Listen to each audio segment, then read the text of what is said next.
Everybody, happy Thursday. I'm Sean Drotar. This is Nate Lundy. It's My Life Sports Today. Danny Bailey producing as always. And I am going to tell you right now, anything is possible on today's show because we are all recovering from our Christmas party last night. Full disclosure, I'm just letting you know, I don't know what's going to happen over the course of today's show because my brain is still kind of a fog. Well, we're going to talk a little bit about. I'm just saying, I want to be honest with everybody, okay? That's kind of where Sean and I, Danny's that way.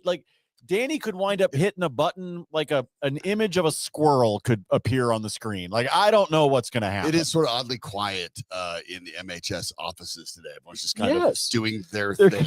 Everybody's like this. Yeah. It's come on, y'all know us. You know we had fun last night, and it's carrying over a little bit. I'm just being straight up with everybody. Just a little. For the Broncos, we'll talk about, obviously, the Broncos game against the Colts here and Bo Nix and performance, because speaking of things that are carrying over, 3 consecutive games of 250-plus yards or more. He'd be one of the 4th rookie in history if he did it 4 weeks in a row against the Colts this week. Now, that's not the most important thing that you need to worry about, obviously, when you're just trying to get the win, but it is saying the kind of improvements that you got from Bo Nix. Bo Nix now leads all rookie quarterbacks in passing yards, 2,842, 17 touchdown passes, leads all rookie quarterbacks as well. Probably a bit of a surprise, I think, for Broncos fans, and a happy one to see Nix all the way up on those categories at this point. But it's really been kind of an impressive not only just the start, but with the growth for him over the season from week to week to week. 4 interceptions in those first 2 games. And really ever since then, it's gotten better and better. As a matter of fact, you talk about a turnover-worthy play, something that Pro Football Focus puts together. 1.7%. That's really good. When I say really good, among starting quarterbacks, it's tied for 3rd. Here's the names, Nate. He is tied for 3rd with 2 other guys, Joe Burrow, who's having an MVP caliber season. Sure. Fellow rookie Jaden Daniels, they're at 1.7%. The only 2 quarterbacks that are better, Lamar Jackson at 1.5 and Russell Wilson, 1.2, the league leader in reducing turnover-worthy plays, per se. So, obviously, a very, very good performance there for Nix. And when you talk about an offense that doesn't have a lot of playmakers still, the necessity to make sure you don't make the kind of mistake that can get another team an advantage, avoiding those turnovers for Nix has been critical. Oh, it's been huge, and I also think that it's something that it is probably more worthy of praise than just about anything else that he's done, because you think about rookies coming into the league, and we always talk about, they got to get used to the speed of the game. They've got to get used to the differences that take place as they go from college into the pros. And, I think Bo is without question benefited by the amount of starts that he had in college, something that's been belabored by analysts all year long. But when I see somebody that is not putting his teammates, himself, and the scoreboard in danger, that to me is probably one of the biggest maybe surprises, Sean, of his rookie campaign has been his ability to not set his defense up in a bad way and putting the other team on a short field. One of those things where you go, okay, at the very least, your opponent's going to get 3 points, right? Maybe they wind up with 7. Mm-hmm. And so the fact that he hasn't done that, of all the different things that I've seen with Bo, that statistic, his ability to be so smart about what he does with the ball, to me, cannot be overstated. Some of that has to do with the fact that he's obviously sort of a student of the game, something that appealed to Sean Payton. Obviously, the idea that he doesn't make a lot of mistakes twice. We knew about that coming in, and we figured if that was going to be the case for the pros, he'd be in good shape. That's gone more or less as you expect. And what I think has maybe been surprising is something of that competitive nature that I don't think that people have expected to see. Maybe the fire you got from Bo Nix at times, whether it's at opponents or whether it's even on the sideline with Sean Payton. And he's a guy that likes to understand why things are the way they are. Payton's talked about it and discussed the idea that he had no problem with Nix kind of pushing back on a couple times where he was caught on the sideline or talking about this in practice. And none of this is new. On pardon my take, Kenny Dillingham, the coach of Arizona State, of course, they find themselves in the college football playoffs now, and a very promising role for Dillingham. But Dillingham obviously had a chance to coach Bo Nix early in his career. He had an opportunity to talk about the personality that he saw early on from Nix that makes you kind of get why he's the way he is and why it's clicking for him at the NFL level. You coach Bo Nix. Are you surprised at all about the success he's having in the NFL? Like, what type of guy is he? Because you were with like unfiltered, uncut Bo Nix freshman year where he was doing crazy. Now he's balling out in the NFL. Has any of this surprised you at all? Not at all. So I coached Bo as a true freshman. He had a pretty good season as true freshman at SEC Newcomer of the Year. And then he transferred to play for me at Oregon. That was a big reason he went up to Oregon. And Bo has always been competitive and special and accurate and has moxie and intelligent. Like, he's the dude that has enough dog in him that it makes some people uncomfortable. Like, oh, whoa, he's going to say something back to you? Like, in a good way, like in a competitive way, like, why do you like that call? Well, have you thought about doing it like this? And some people this is what you do. Go do it. Don't give your opinion. I'm the opposite. I've never been the smartest dude in the room, and I never will be. You know what I am? I'm smart enough to listen to people. And I was smart enough when I went to Oregon to listen to Bo Nix when he said, I want this guy to run the route like this. I'm like, okay, go tell him. You're the one throwing it, not me. Like, I'm over there standing with my hands in my pockets like, I hope this works. So I have zero doubt in my mind that he was going to be successful. He has it, and I'm excited to watch him play, for many years to come, because I think he's going to be one of the next great Bronco quarterbacks. Well, obviously, the line of Bronco quarterbacks is pretty impressive, and the bar is pretty high when you're talking about John Elway and Peyton Manning. But kind of getting that vibe from Nix and the fact that he not only wants to figure out why things go the way they go, but pushes back a little bit. And then also kind of once he feels he's gotten it, he'd like to maybe have a little bit of control over the circumstance. And both Dillingham and Peyton have basically indicated, hey, once you've kind of shown that you get it to the same level we get it, I'm all for it. Well, yeah, that's the show me part of any sport, right? Go to basketball. Somebody decides that they want to have a 3-point threat as part of their game. Well, a coach may be reluctant to do that until they watch somebody, even in practice, but certainly in a game situation, go out there and, start popping 3-pointers at a, 35-40% clip. And so now all of a sudden as a coach, you go, okay, I'm okay if that guy decides that he wants to spot up in the corner and shoot from the outside.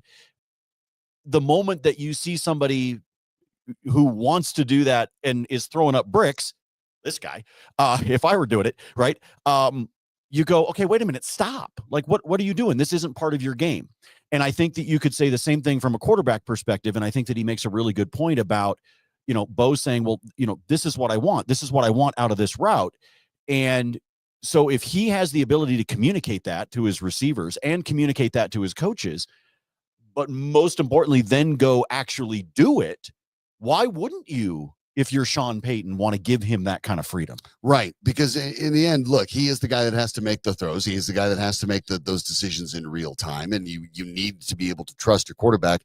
Ideally, the quarterback's the extension of the head coach, right? I mean, that's when you talk about those great coach quarterback pairings throughout NFL history. You're talking about guys that basically understood when you're the coach that I will call this play and he will run it in the way that we both think it should be run because we're on the same page. So that part of it, I think, speaks to a lot of the success. Fit is such a big part in the NFL. And when you talk about Nix's fit here with the Broncos and with Sean Payton has basically indicated that Nix was his pick all along. That was the guy that they knew they were going to hopefully be able to get and that they had interest in because he knew that on the mental and emotional side of the game, they see it the same way. And for Peyton to have the success for the long stretch of time that he did with Drew Brees in New Orleans, you can kind of see what he's looking for when it's with the relationship with Nix. And Nix is not Brees yet there, and maybe he never will be Drew Brees. But the fact that the coach and the quarterback, when they're on the same page, we're able to see for the Broncos how quickly teams can turn around. Yeah, absolutely. And I think that's it. We've spoken about this before with just sports in general. I think that, the NFL affords you the opportunity to turn around a team arguably quicker than any other sport. Sure. if you have addressed your quarterback. Yep. Period. You have to be able to have your quarterback addressed, because then after that, whether it's through free agency, things like that, you have the ability to turn yourself around, in part because everybody's playing with the same salary cap. Everybody's playing with those same rules, as long as the most important position on the field you've been able to address.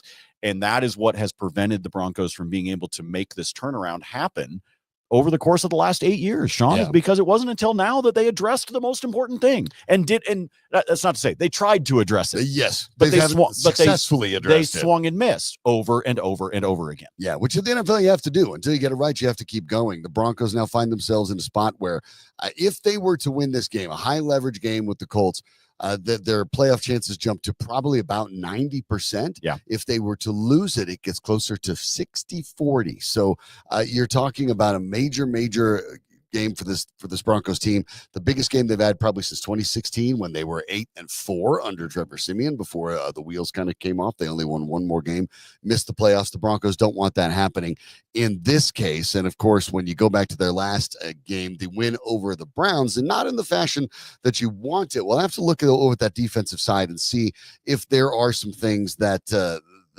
basically we saw in the breakdown that could be exploited. Yes. And when you look at what the Browns did, primarily in the passing game, 475 passing yards. Now, I get it. Jameis Winston brings some kind of gunslinger, let it go, who knows, energy to every game he's in, and who knows what you'll get out of that. But keep in mind, Jerry Jeudy was the only wide receiver that had over 550 yards, even over 500 yards, even over 450 yards for the Browns coming into that game. The Colts have 3 guys at 550 plus. Alec Pierce, Josh Downs, and Michael Pittman Jr. All are 550 plus. So a deeper stable of receivers for the Colts. We know about the running game. Now, granted, Browns have a pretty good running game too, and they weren't able to get it going against the Broncos, and hopefully they keep that going against Jonathan Taylor. But the receiving core is way more dangerous for the Colts than it was against the Browns, and yet the Broncos obviously had major problems with the Browns. How much of that do you think was just the absence of Riley Moss and the tough game that Levi Wallace had?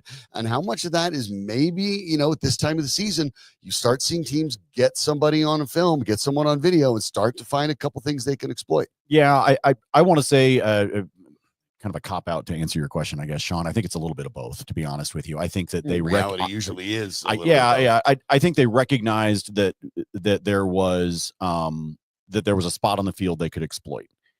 But on top of that, they also had, in my opinion, in Jerry Jeudy, the right type of receiver to exploit it as well, right? So it was also a matchup thing that just, to me, it was the perfect storm of crap, right, as a Broncos fan. So I think that was part of it. But I do think, Sean, you have to recognize that as defensive coordinators get more and more film on someone, and as offensive coordinators do the same thing, you start to find the things that you can exploit, and you take advantage of it. Now it is on Sean Payton. It is on Vance Joseph to say, okay, they found a chink in our armor, right? They found the hole in the bottom of the boat. We got to figure out how we're gonna patch that up and how we are gonna get creative until Riley Moss is able to return. Yeah, Moss had been kind of stretching, been on the side this week. We'll find out how, as we go along for the week. Could be potentially maybe a game time decision. The expectation with the sprained MCL, which usually has a longer recovery period than we've seen, is that he will not play in this game. And quite frankly, if I were the Broncos, knowing how important the last 3 games are, I'm not playing him. I wouldn't play him this weekend, and I think potentially even on a short week with the Thursday nighter, I even question that. Yeah. I think that is the downside to what is going to wind up being a short week when the Broncos wind up on Thursday Night Football next week. That was the thought that Cody Rourke had when he dropped in on Tuesday too. The idea that you might not even want to play him for the next couple of games because you're going to need him against the Bengals. You're going to need him against the Chiefs. You're going to need him if you make a playoff run. And exactly, if you believe you're going to be playing after Week 18, be smart about how you decide to bring him back in. And some of that, Sean, might be that if this weekend Vance Joseph shows that we and the defense and the secondary show that they have been able to sort of patch up that hole in the boat that I was just talking about, that may help you with your process with Riley Moss. You always want him to be healthy. You don't want to risk somebody going out there and re-injuring themselves. Mhm. But at the same time, as a team, you may not feel the need to push if you're feeling confident in what you have as an option on the field, right? Yeah. The concern is that the Broncos might not have enough to get through this game. We'll find out because Levi Wallace, of course, the speed is diminished a little bit. Now you're right, against Jerry Jeudy, that was kind of a really good fit. Kevin Stefanski's won Coach of the Year twice for good reason. That they found something they could exploit, and they did. But it may be that Chris Abrams drain gets a lot more run. We kind of expected he will after making his debut in that Browns game. They basically kind of gave up on Wallace and put Abrams drain in there. He did have a penalty, but otherwise I don't think looked entirely overmatched. It'll be a big opportunity for the rookie because, again, this is one of the guys that the Broncos thought might have been one of their sleeper draft picks. Mm-hmm. And it took him a while to get going. That in and of itself is not a big shock or a big concern. But for Abrams Drain now, big stage, big opportunity to make a difference because this isn't just trying to find a way to stop Jerry Jeudy. Like we said, it's Pierce, it's Downs, it's Pittman. And you have to worry about the running game as well. And you have to worry about the running game of Anthony Richardson. So it's a big spot. I don't know if the Broncos are going to find everything they're comfortable with, at least when it comes to the drop-off between Riley Moss and the guys behind him. And so how to figure that out, how that will work for the Broncos, I don't know. They're going to have to be better on offense. We talked about the lack of turnovers for Bo Nix. He's going to have to keep that going. The Broncos are going to have to make sure they score some points. You don't want to get in a shootout, but there is the risk that the Colts can do a little bit of something. But the big advantage for the Broncos is the fact that I talked about the turnover. The Bo Nix has been limiting. Well, Anthony Richardson doesn't do that. We talk about the turnover-worthy plays that Pro Football Focus grades.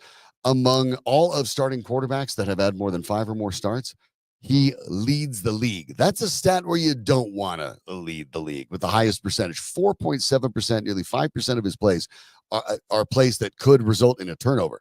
For a Broncos team that has been pretty opportunistic and one that can bring pressure, as long as they can maybe keep the Colts from getting the easy short third downs where they can keep it on the ground with either Richardson or with Jonathan Taylor, I think you run a chance of forcing the kind of mistake that can break this game open. Yeah, I think you do. And I think those are things to take advantage of on Sunday and even next Thursday. I think it can apply to any of these teams down the stretch as you're trying to solidify the playoff position. Yeah, you're running into quarterbacks that don't turn it over like this. Obviously, you're talking about Herbert and you're talking about Burrow. We discussed Burrow, and Patrick Mahomes isn't all that much worse than those guys, so they don't make the mistakes.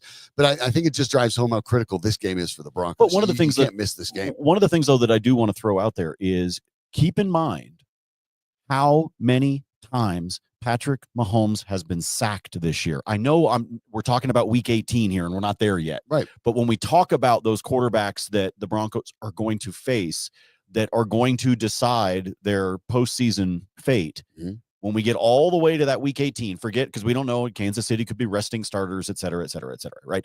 But I'm going to go on the assumption that it's, full steam ahead. Teams are getting to Mahomes and getting to him consistently.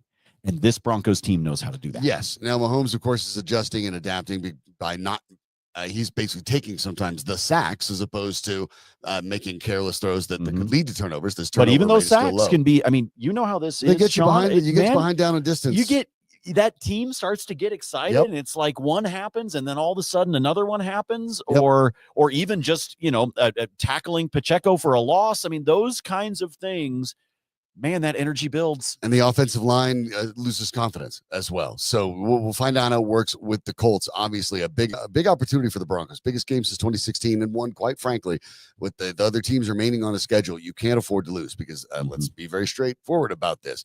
They do not have the tiebreaker over the Chargers at this point. They get another crack at them, but that may not even be enough to overtake them. Yeah. They don't have it against the Chiefs. They don't have it against the Ravens. And you want to make sure you have it against the Colts. When your closest pursuer can get not only make up the game on you, but get the tiebreaker, that's a dangerous game. So for the Broncos, this is a game they absolutely have to get if they really want to keep the playoffs in their own control. Right now, they are in their own destiny. They win 3 of the last 4. They're in. They beat the Colts, and they get any of a win in any remaining 3 games, and the Miami Dolphins lose a game. they're in. So they're in control, but so much of it relies on getting this game on Sunday. Huge one for the Broncos. It is, of course, NFL week, though the week is upon us right now because it's Thursday. Thursday night football gets us going. And Nate, of course, when you were talking about Thursday night football and all of the betting opportunities, right? It's not the most exciting game on the schedule necessarily, unless it felt like it would be back when they were doing the schedule. And the funny thing is, one of these teams is really still dangerous, but it's not the one that's favored. The Niners are still favored in this game, despite being just ravaged by injuries. Right. The Rams have won 6 of their last 8. They're now only 1 behind the Seahawks for the West. But not only are the Niners favored, ESPN's Football Power Index this morning still gives the Niners a 61% chance of winning. I get that they're at home, but right now, I don't see it. The Rams, to me, are just playing far better football than that. Yeah, I actually, when Brad and I did the podcast this morning, the Fade 5, Brad brought this up, and I actually agree with him 100%. If I'm looking at this game tonight, or I'm thinking about some of the betting angles, one of the things that I'm going to be looking at, frankly, is the potential of a live bet. If, for example, San Francisco were to score first, I think the Rams have a great opportunity to win this game. I'm right there with you. I know that the game is in Santa Clara, but still, this is a San Francisco team that is beat up right now, and including on their defense. So, like, to me, Sean, this might be one of those games where let's say San Francisco scores first. Maybe it's just a field goal, but maybe it's a touchdown. I'll give you a touchdown pick here in a minute. Yeah. But if something like that were to happen with this team, I'm not so sure that I don't jump on a live line with the Rams as a dog, because I do think I do think they can come back. I do think they have an opportunity to get down, but to turn around and flip the script pretty quickly. So yeah, I'm going to be watching exactly what Brad said, which is, this might be a game that you're watching what the line looks like as the game progresses. Yeah, I mean, I respect what the Niners have been able to do to keep it together. They are 6-7. They're only 1 behind the Rams and still in the mix over the NFC West, pardon me. But obviously, it's problematic. The injuries you pointed out on the defensive side too. The running backs, Isaac Guerrero, their third string guy, is going to give it a try. That's never really good when you have, your third string guy has to give it a try because he's all that's left. Obviously, we know about Jordan Mason and Christian McCaffrey being done for the season. So, it's a tough one. But yeah, when you look at this, I actually really like that idea because I don't think the Niners should be favored. I know why they are. Obviously, we know how this works, but I like that same idea. I think that if the Niners get a lead, especially early on, that's a great opportunity to bet the Rams because that is even going to go wider towards the 49ers. It'll swing more that way, and a money line bet is the underdog. Well, because it could be like here's an example. If right now the Rams are +3, if San Francisco were to score first, I could see that jumping to 6 or even that magic number of 7, right? Where you might wind up with a push. If it's a flat 7, just like right now, it's a flat 3, which means, you wind up with a push potentially on the field goal.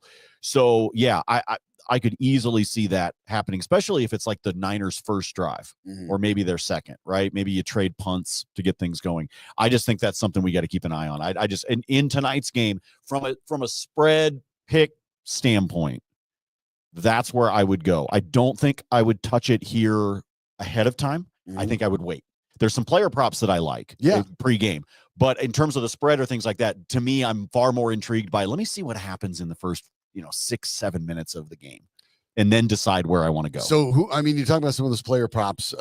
We know that there are still some dangerous players on the 49ers. Obviously, George Kittle's got 8 touchdowns on the year. He's been really good. Who are you looking at? Well, with some of those, let's actually start with Kittle, because that's actually where I would like to be able to start. I think he's going to be probably the key to the offense. Given the fact the running game is, and look what he's done. Who knows? Look at his most recent games, right? I mean, look at last week when he just went bonkers against the Bears, and had 6 targets, and by the way, caught all 6 of them. So that's the thing with Kittle, man. That guy does not miss very often. If he's getting 7 targets, he's probably catching 6. Maybe a bad game as he catches 5. Right. He's a guy that makes the catches. But if you take out 2 weeks ago against the Bills, if you remove that game where he only had 1 catch against Buffalo, if you look at the most recent games that he has played, dude is a reception machine. So I'm going to throw a couple things out there for you that I think you should consider. And both of these I would do at BetMGM for me personally, just because the juice is a little bit better. First and foremost, the Rams have only given up 4 touchdowns all season long to the tight end position. But I think that when you look at Kittle and you think about the injuries that are out there, it's not a bad bet for him to find the end zone. And you can get that at plus 155 at BetMGM. That number is down at like 125, 130 at some of the other books. So you're getting an extra 25, 20, 30 cents worth of value. So I like that. But the one that I really like, and you're going to do the standard juice on this, I would take the over on 4.5 receptions. That's all the number is at most of the books. But BetMGM has it right now at the standard juice of a minus 115. To give you an idea, DK has it at minus 125. I think he's going to see those receptions because, again, when he's targeted, he catches it. It's just the skill set that he has. So those are a couple things that I really like. I think you could play his yardage if you wanted to, but I'm far more intrigued by his receptions in terms of how he will get involved in this offense. And the Rams give up, I'm doing this off the top of my head, I want to say 55, 56 yards per game to the tight end position. So you could use that if you want to, but I just think they're going to continue to look his way. He did not play when these two teams matched up back in week 3. He was out of that game. So this is going to be the first matchup he's got against the Rams this season. Rams are coughing up, by the way, 26 points a game. That's in the bottom 10 in the league. The Aaron Donald days. It's why the over-under, even though it's a Thursday night primetime game, is 48.5. Yeah. Well, we saw what happened in the shootout with the Bills. Right. And the Rams get the job done, but I mean, they had to absolutely deal to do it. Obviously, so that's one that scoring for the Rams of late too. There's got to be some. Yeah, I think there's a couple of things you can look at. First, gone are the days that Cooper Kupp is the guy. Mm-hmm. It's Puka Nacua. Right. That is who they go to. Brad found a great prop this morning, by the way. And you can find this at the various books, but you can get Puka Nacua to have the most receiving yards in the game at plus odds. And I want to say it's around plus 130, 135. I just don't know. I mean, maybe Jawan Jennings breaks something big, right? Yeah. But Puka Nacua is capable of doing the exact same thing. Averaging 89 per game yardage. I mean, obviously he's been really good. And the fact that the Cooper Kupp's kind of had a year where he's bounced back a little bit, especially returns to the target numbers, has actually made things easier for Nacua because you can't double him. Yeah, you can't do that. And so again, when you look at Puka Nacua, some of the forecasts, the projections, the game sims, things like that I've looked at, some of the sites that I like to be able to look at universally have Nacua in the 89 to 95 yard range. In other words, right about his average. Right around his average. But if you start to think about what Cooper Kupp's average has been, again, he's a receptions guy. He's not necessarily a yards guy, right? And so, could it be something surprising? Of course it could. We've seen that happen in games before, right? Like all of a sudden, Khalil Shakir, right, comes out of nowhere, right? Something like that. But I think that's one when we're looking at the Rams with Puka Nacua. The idea of Kyren Williams having a touchdown is juiced to high heaven. So if you're going to SGP, you're going to need to grab that and pair it up with probably one or two other things. Right. I can give you, I'll give you Brad's SGP that he did on the pod this morning. I hope you go and watch the pod, by the way. We'd appreciate it. Just search the Fade 5 here on YouTube. But he did one where he said, give me LA plus 7.5 and Kyren Williams for a touchdown. And that came out to pretty much even money, like plus 100. Okay. Right? I don't hate that. So the Rams keep it close. Maybe they win, like we were talking about before. And Kyren finds the end zone because that's just what that guy does. Yeah. Right? Yeah. So that's something you want to keep an eye on. Matt Stafford, when you think about, if you just kind of paid attention to the Rams and you watch them against the Bills, you're thinking, oh, wow, he's the same old, obviously playing really well. But that's true, and he's been very efficient. He's had multiple touchdown passes in his last 4 games, and he's had multiple touchdowns in 6 of the last 7. So he has gotten better, but it's still on the whole only 19 on the year. When you look at a guy like Stafford now, is this more of an idea of the season's ramping up, his guys are a little bit healthier, the team's playing well, and so he's turning it up? Or is it a bit of a mirage given some of the opponents obviously you had in these big performances? You maybe had a game against Seattle, you had a 4-touchdown game against the Patriots. What Matt Stafford are we really looking at? I think we're actually looking at a guy that has the comfort of Cooper Kupp back, if I'm being honest. Running game. I mean, these two guys have been so successful as a quarterback wide receiver tandem here over the last few years that I think, going back to your point, Sean, he's finding Kupp. And I think that, look, I think quarterbacks have favorites. I think quarterbacks have safety blankets, right? I think they have comfort.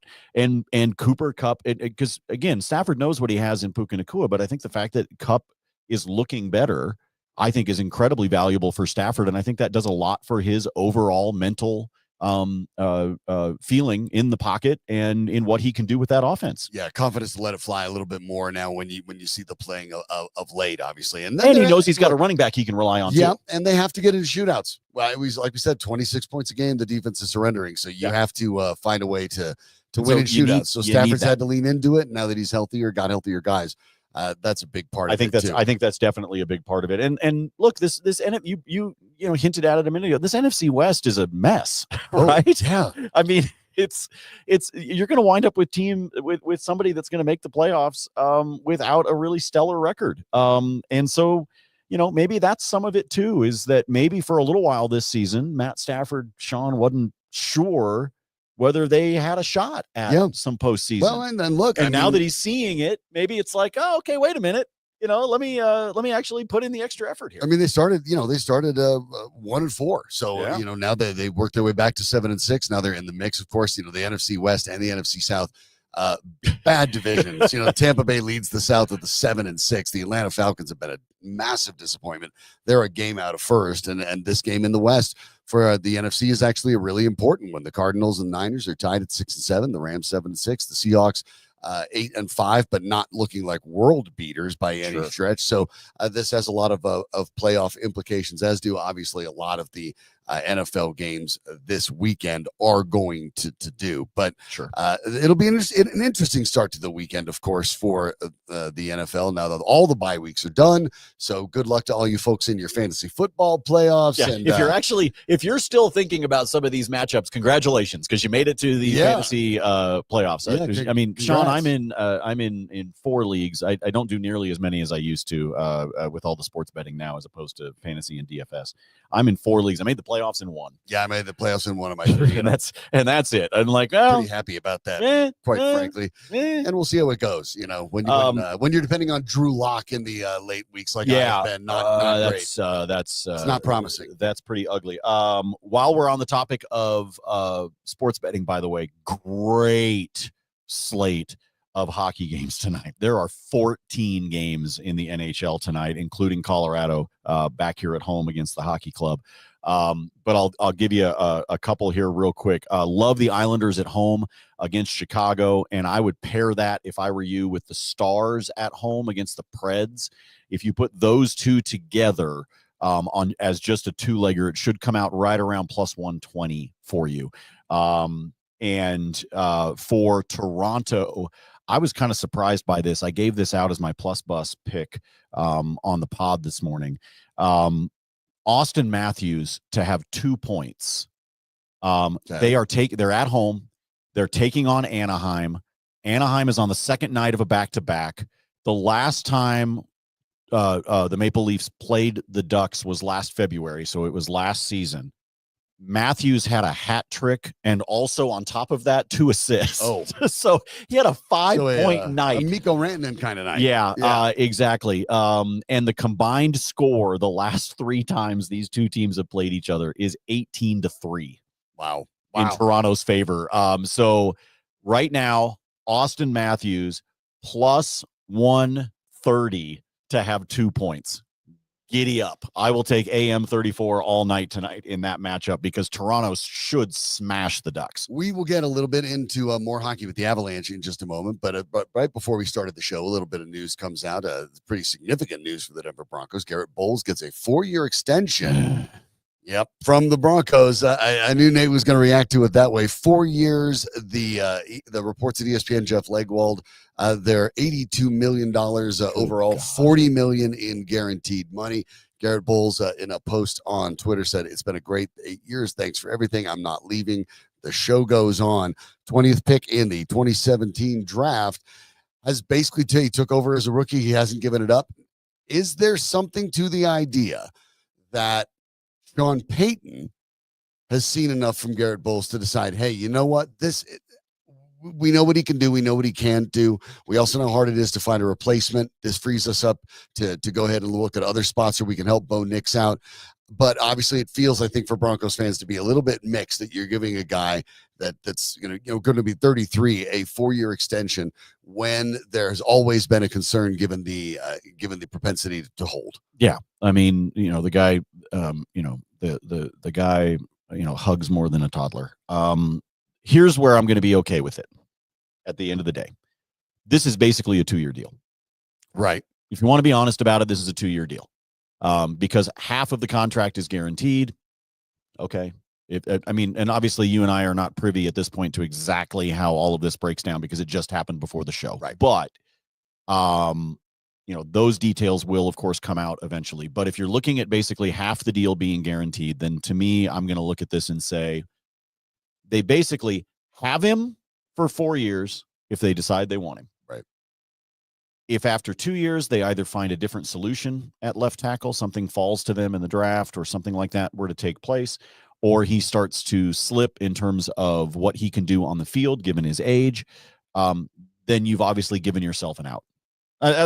That's essentially how I'm going to look at it. And I think you solidify the line. Obviously, you can. Yeah, and you want to give that to a rookie quarterback. Yeah, any way you want to slice and dice it, the Broncos' performance in the offensive line's been good. Bo Nix has not been hassled for the most part. He has not been sacked all that much. Now, some of that has to do with Nix's mobility as well. But the immediate pressures, when you look at some of the advanced metrics, the Broncos look really good.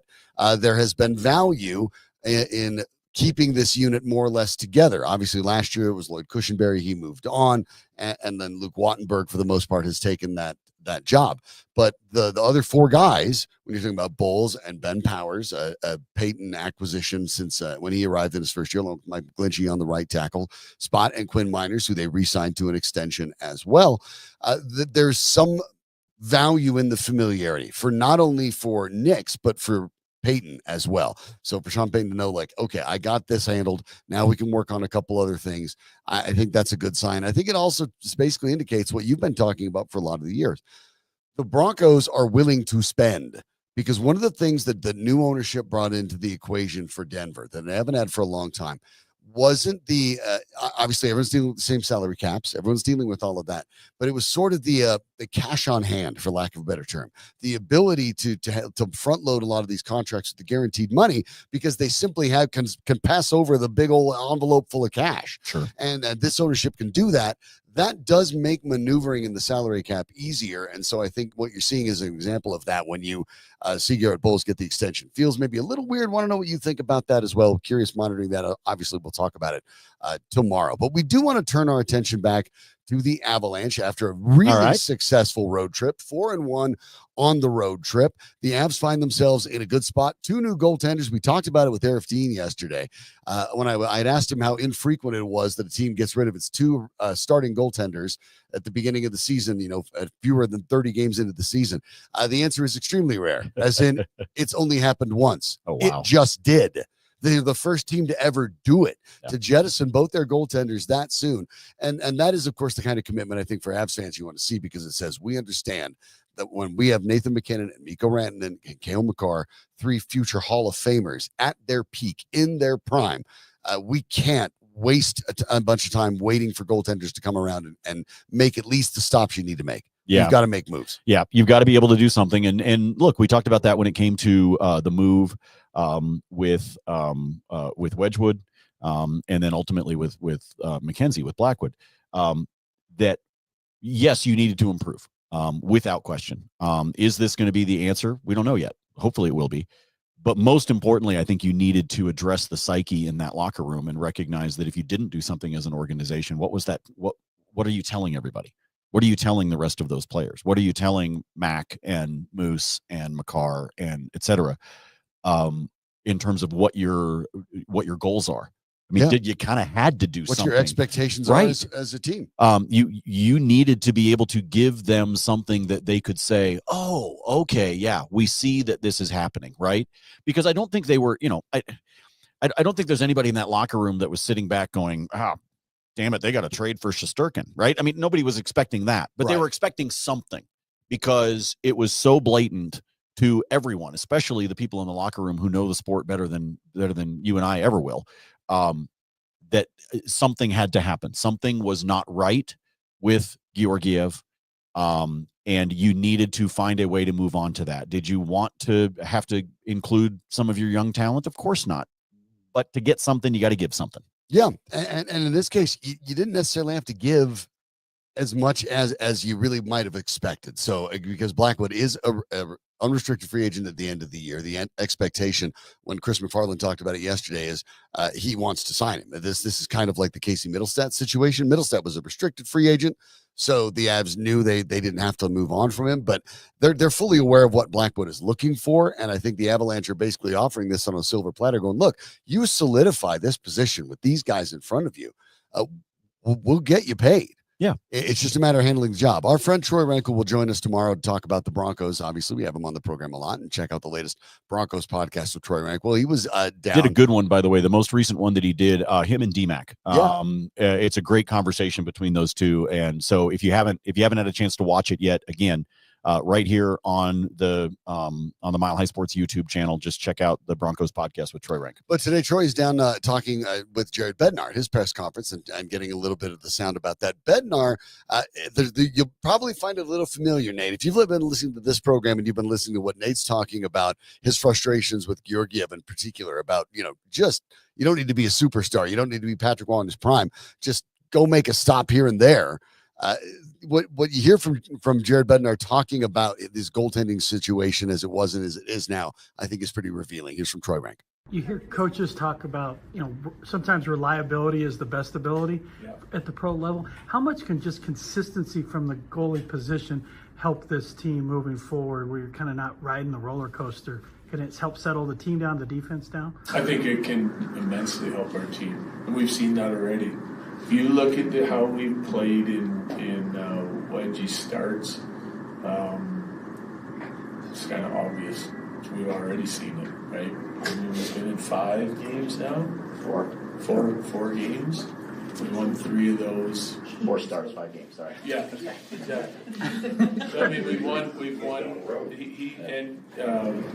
He's quality start in all of them.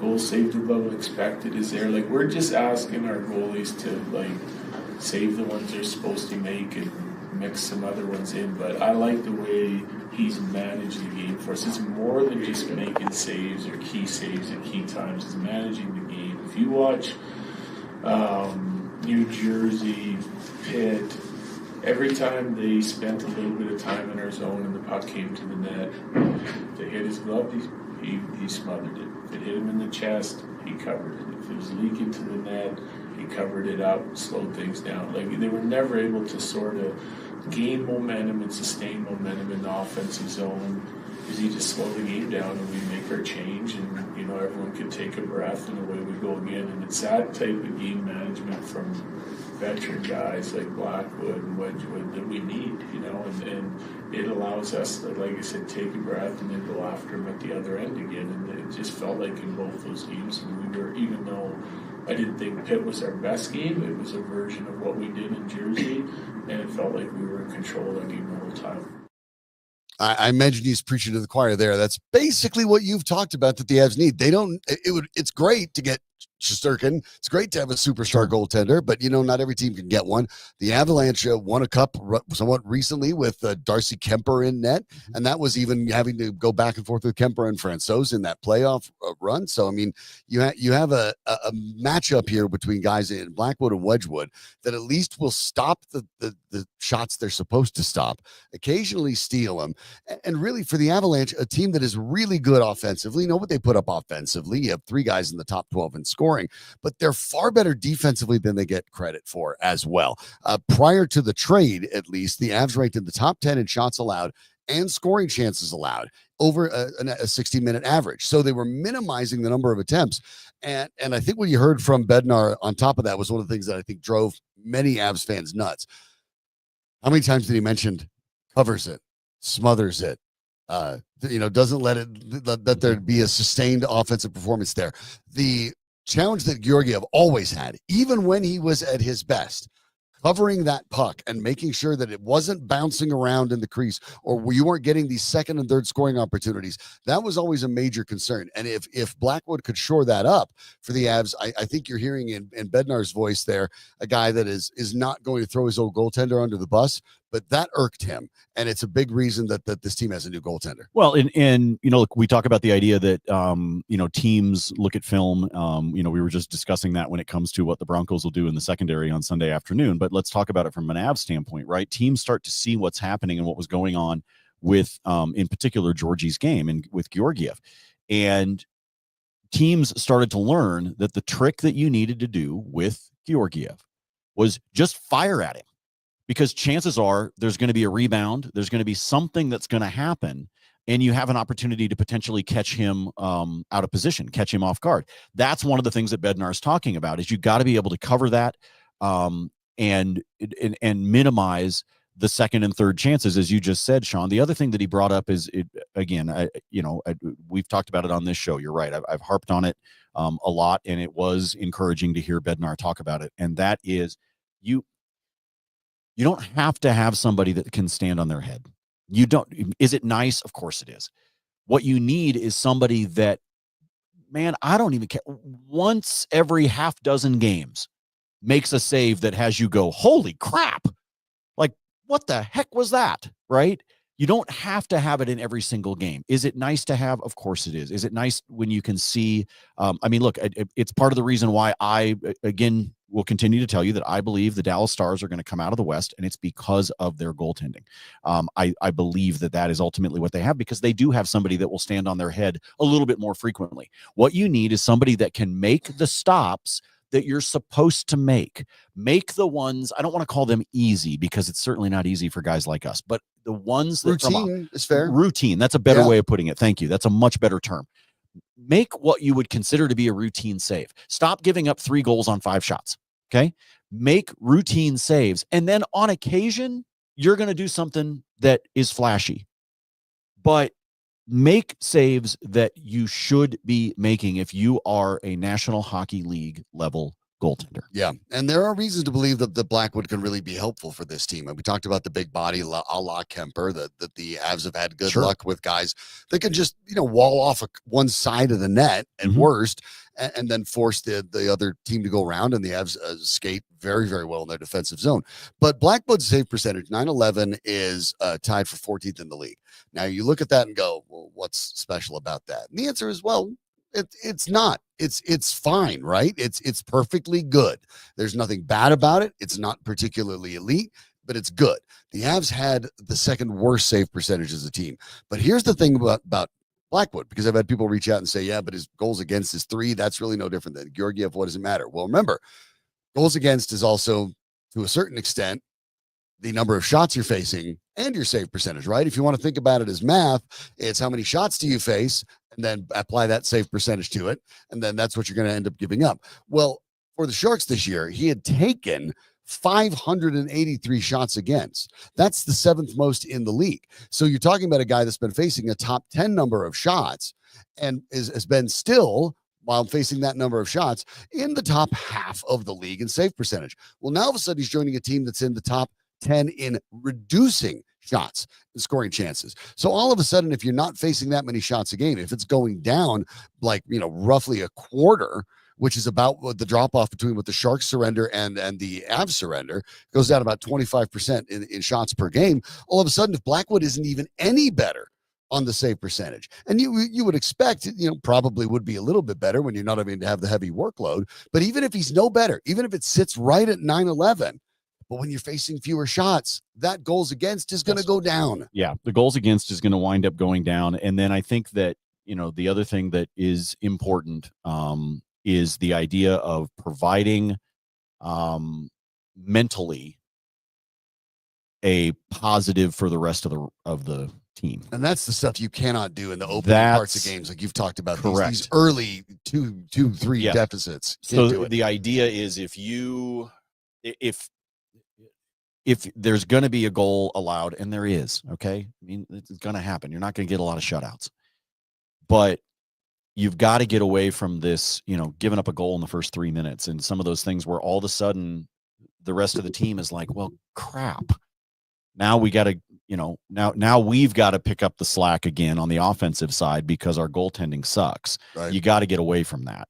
And I think that the moves that they have done, again, we need to see it. But Bednar referenced it. He talked about that Pittsburgh game. He talked about the Jersey game. Like there are some of those things that now the rest of the locker room is seeing. Mm-hmm. And that's advantageous. Yeah, and obviously a good return to form. Obviously, ever since coming back with Arturi Lehkonen and Valerian Nichushkin looking like they never missed a beat. The Avs looking all of a sudden kind of dangerous. It's a bit of a late start. They now are tied for third in the division, but they're played 3 games more than that their pursuers there. So I mean, you're in a spot where the Avs don't have the games in hand. I know we're not even at the halfway point, so you don't panic about it. But maybe this is one of those situations where a little stability in net, a little bit more luck health-wise, and that now the Avs maybe start rolling out 7 out of every 10 games for a while that they're walking away with wins, and you can start making up those points pretty fast. Yeah, I think you can, and I think the other thing to keep in mind with the Avs is, remember, they're 500 at home right now. That is something that I fully expect to change as the goaltending gets addressed and gets better than what they've seen, but also, as you pointed out, when you talk about Lehkonen, when you talk about, when we talk about Ross Colton, who was off to that amazing start and then got injured and now, has an opportunity to be back. It's like you get some of those things back that to me will make it so you're no longer, 500 at home. That as you get some of these home games and as you get some of these homestands, because they have a great homestand right at the end of the year, and at the start of 2025, you can pick up some victories that I think are going to be, wildly beneficial. Like, let me pull it out here because I actually have the schedule here in front of me. When we get to the end of the year, so December 22nd, let me start there. You've got Seattle, okay? Then you've actually got 4 days off. You go play in Utah, but then you come back and you get Winnipeg, Buffalo, Montreal, Florida. Boom, boom, boom, boom. 4 games in a row at home, starting on New Year's Eve with the game against Winnipeg. And then you've got the Sabres, you've got the Habs, and you've got the Florida Panthers. So we're looking at an opportunity here for them to pick up some of those home victories. They've got a little short stand here. It's Utah tonight. It's Nashville on Saturday. Then you go back out on the road, but it's a West Coast one. So you're not, we're not dealing with the East anymore. Now you got Vancouver. You're going to go to San Jose, things like that, where you're West Coast. I think they can pick up some of those things. They've got a good away record, by the way, 10-6 is what they're sitting on right now on the road. That is obviously nice. You want to have a winning record on the road. This team would be in a much different position if that home record were what the road record is, right? If instead of being 7-7 at home, they were, Sean, even 9-5, like those little things would be changing things up. That would actually move them ahead of Dallas in the conference or in the division. Right. So I think this team addressed what they needed to do. I still remain cautiously optimistic because I'm sorry, man, when you've got McKinnon, too much talent. When you've got McKinnon, Makar, and Rantanen, like, not to belittle anybody else that's not, but when you've got those 3, anything is possible in this league because you're talking about 3 of the best players in the National Hockey League. Yeah, we'll see what they get going tonight against Utah. Of course, college football awards happening. Bill Belichick joining North Carolina on a 5-year deal. Kind of an interesting move there, but a lot of local talent, obviously. Good for him, by the way. I don't know that I don't know that it's going to work, to be honest. But you know what? Good for him. Like, at the end of the day, I was kind of like, and I'm not necessarily the biggest Bill Belichick fan, right? I've had a lot of hatred for the Patriots over the years. And so because of that, I don't have a lot of love for Bill Belichick, right? But at the same time, man, you want to coach and there's a university that wants to give you that opportunity, go for it. I think it's good for him. It is honestly no different. You're talking about North Carolina football. Yeah. It's no different than what it is not a program of significance on the national landscape. Neither was CU 3 years ago. Exactly. And so you know what you do? You go get a name. What's the worst that's going to happen? Yeah. Nothing. So you take a stab at it. Speaking of CU, of course, college football in a conference. And by the way, tonight, real quick, in a conference at the ACC level where you could climb fast. You could climb quickly. Absolutely. He could make that into the kind of level that Clemson has been in the ACC for a long time. You could get there because Florida State's down, right? All that. A good move for Belichick. I think it's fun. I'm going to be excited to see what he can do, just because I enjoy watching college football, and I think he has an opportunity to have success. And I'm paraphrasing, but I liked the joke he had made before taking the job, kind of last week when the rumors came about it. And he basically argued, he's like, college football is basically like the NFL now anyway. It's all free agency. So not that far off. For tonight, the College Football Awards will be aired on ESPN. Travis Hunter up for a bunch of them. The Bednar Award for the Defensive Player of the Year, the Blitnikoff Award for the Top Receiver of the Year, the Maxwell Award for the Player of the Year, the Davey O'Brien National Quarterback Award. Shedeur Sanders is up for that. And already today, Hunter, on his way to what is likely a Heisman Award on Saturday, is named the AP Player of the Year today. So congratulations to Hunter, who replied on an email on the way to Las Vegas to get one of these award ceremonies. Said that I couldn't do what I do without my team. I view being up for all of these awards as team awards. And again, when you look at not only the talent, but the fact that he's been a great student, he's been a great representative for Colorado. You get that kind of response for him with the kind of season he's had. You can see why mock drafters all over the planet are saying, I don't even know where you play him. Just pick him number 1, number 2, number 3, and figure it out later, because this guy is going to do he's going to do the right thing for your football team. And congratulations to him as well. I have said I am convinced he will be the number 1 pick. And we've talked about the idea of maybe playing in the Alamo Bowl. Well, good timing as well, because earlier today, Adidas, on a multi-year deal, makes Travis Hunter one of the faces of their brand, gets that bag right off the bat, just in, a little bit of a hedge, because that will work out. We'll find out, of course, what happens tomorrow on Football Friday. We'll get to break down all of those awards as well. It seems like Hunter is about to basically sweep everything he's up for. It's awfully hard to tell him otherwise. It's quite possible that you're going to run into something. But I mean, when you figure it out there, the AP votes were out. 26 of the 43 votes go to Hunter. Ashton Jeanty of the Boise State Broncos gets 16, and Cam Scatterbo. Gotta love that. Scatterbo. He got one. Scatterbo got one. Scatterbo. So pretty good there. That's right. So it's just fun to say. Yeah. Scatterbo. Yeah, but good run for that. Mountain West Big 12, that little Rocky Mountain region there, getting all the AP Player of the Year votes. So congratulations to that. Transfer portal is allowing some of these schools to have players and have an impact that they might not have had otherwise. Yep, absolutely. You can get on the field, and that's the point. So we'll find out what that happens all tonight. Obviously, we have the Avs and the Utah Hockey Club this evening. We'll break all that down tomorrow on a Football Friday. UHC is that, something. I mean, just got to call it Utah, I guess. Hockey Club.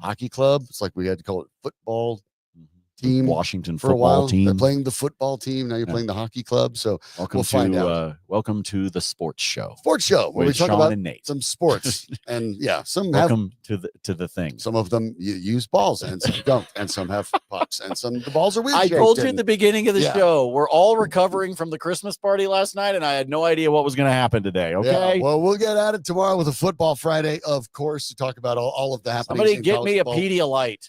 Yeah, that's a good idea. Can we do those? Pedialytes. We had to keep those in the company fridge over there. That's Remind me next year to not do the party on a Wednesday. Okay. Yeah, that's probably a good plan. But but what's okay? Hat tip to our friends at the View House Centennial that took really good care of us last night, by the way. So thank you to everybody there. Kim, Brandon, Abe were the crew that were taking care of us. We really appreciated them. Thanks. Yeah, and we'll be back at it, of course, for a Football Friday, ready to go. Biggest game for the Denver Broncos since they were 8-4 back in 2016. It is that big. We'll be ready to break it all down for you. For Nate Lundy, I'm Sean Drotar. This is Mile High Sports.